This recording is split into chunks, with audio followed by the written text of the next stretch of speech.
Coba jawab jujur, orang kayak Ade Armando, layak nggak sih duduk di kursi komisaris PLN? Gajinya lebih dari 100 juta per bulan.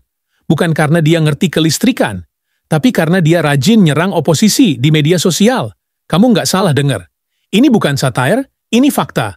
Ade Armando, akademisi, politikus PSI, buzzer, dan komentator politik. Sekarang jadi komisaris di PLN Nusantara Power. Gaji ratusan juta plus tunjangan transport, plus THR. Pertanyaannya sekarang, kita masih bisa marah nggak sih? Atau kita udah terlalu sering dibohongi sampai-sampai mulai menikmati? Ade Armando bukan tokoh asing di Republik ini. Dulu dikenal sebagai dosen FISIP UI, akademisi komunikasi. Tapi belakangan, dia lebih terkenal sebagai komentator politik berapi-api yang getol menyuarakan narasi pro-pemerintah. Dia tak segan menyerang siapapun yang berseberangan. Salah satu pernyataannya yang paling viral, azan itu tidak suci. Lalu, Allah bukan orang Arab. Dan, yang lebih anyar, menghafal Al-Quran itu tidak bermanfaat. Semua itu dilontarkan dalam konteks diskusi. Tapi publik tak peduli. Yang diingat cuma Ade Armando Sastus provokasi. Lucunya, dengan semua kontroversi itu, Ade justru naik kelas. Bukan dibungkam, tapi diangkat. Diberi jabatan strategis di BUMN. Dan PLN-NP bukan sembarang perusahaan.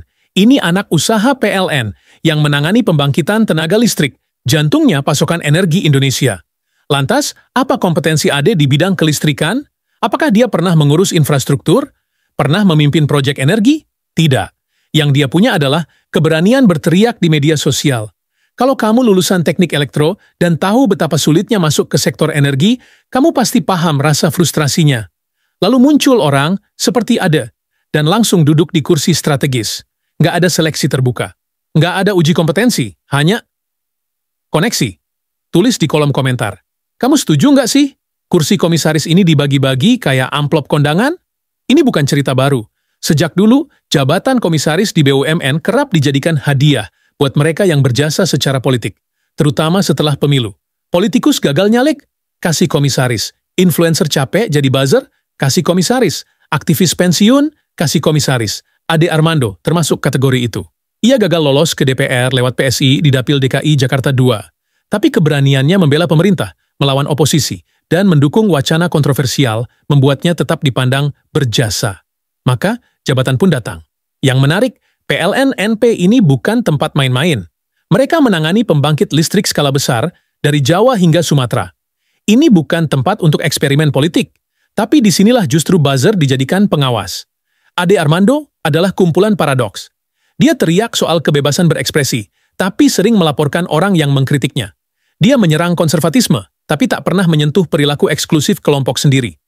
Dia bicara meritokrasi, tapi menerima jabatan yang jelas-jelas bukan hasil seleksi terbuka. Publik marah? Ada, tapi sebagian diam, karena sudah terlalu sering melihat drama macam ini.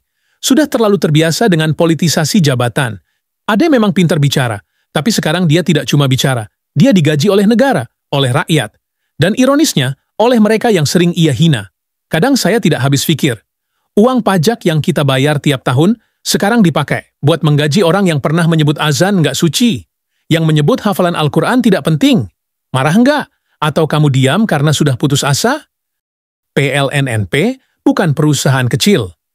Ini anak usaha perusahaan listrik negara yang mengelola pembangkitan energi skala nasional.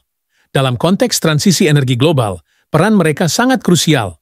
Seharusnya, jabatan komisaris di sini diisi oleh orang-orang yang paham.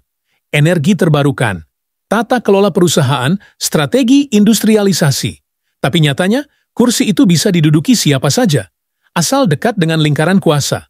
Yang jadi pertanyaan, apakah PLN-NP sedang butuh pengamat politik untuk memberi masukan tentang pembangkit listrik? Atau sekadar butuh wajah loyalis agar perusahaan ini lebih nyaman secara politik? Kalau kamu pernah punya mimpi jadi bagian dari perubahan negeri ini, dan melihat orang-orang seperti Ade duduk di kursi empuk, mungkin kamu mulai sadar, idealisme saja tidak cukup? Tulis di komentar, menurutmu, apakah Ade Armando akan membuat PLN-NP lebih baik, atau justru jadi beban baru yang dibayar mahal? Ade Armando bukan kasus tunggal. Dia hanya satu dari banyak nama yang meraih jabatan, bukan karena kapasitas, tapi karena relasi. Dan publik perlahan terbiasa. Kita hidup di negeri dengan daya tahan luar biasa. Tahan dihina, tahan dicurangi, tahan disakiti. Dan tetap diam. Kita tertawa di tengah absurditas. Kalau kamu masih percaya bahwa sistem ini adil, mungkin kamu perlu setrum logika kamu pakai listrik dari PLN, biar sadar. Selamat datang di Indonesia, negeri yang terus menyala.